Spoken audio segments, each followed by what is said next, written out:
There are a few basic operations that are frequently performed whenever NumPy arrays are used. Besides the manual definition, as we saw in the previous lesson, arrays can be generated automatically by using a range and linspace methods, which produce arrays with equally spaced or uniform elements. A range is similar to Python range function that we use with for loops. However, it is used to generate arrays directly. For example,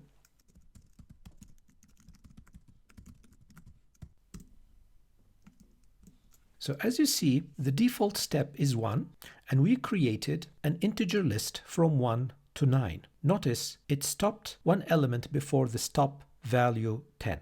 We can also create float arrays just by adding a point.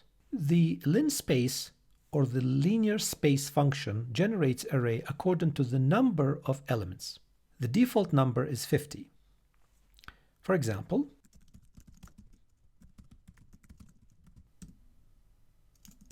so as you see here, it created an array starting from 1 to the last value, 5, and the number of elements is 9. We can check the size of any array by either Python's function len, which gives back the length of a list or an array, or the NumPy size function. For example, so A contains 9 items, or we can say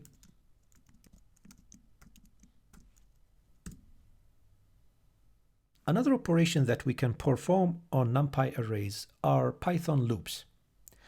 Python loops work seamlessly with NumPy arrays. For example,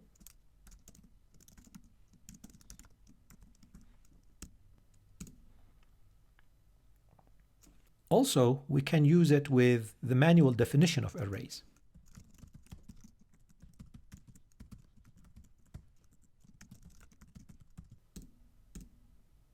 Also, the Python for loop can work with arange and linspace.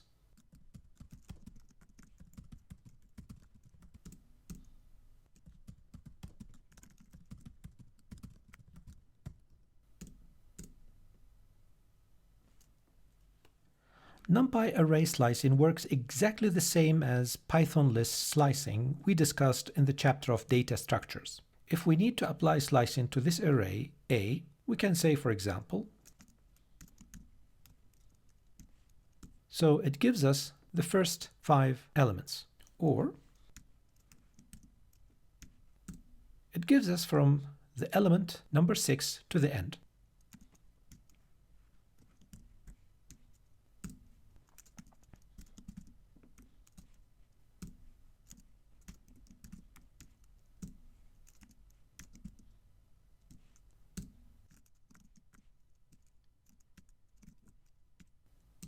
As you see here, although the index of the last element is 9, we needed to enter 10 in order to get the whole array, because in NumPy array slicing and in the array generator eRange, we noticed that they return items up to 1 item before the stop value or index according to the selected step.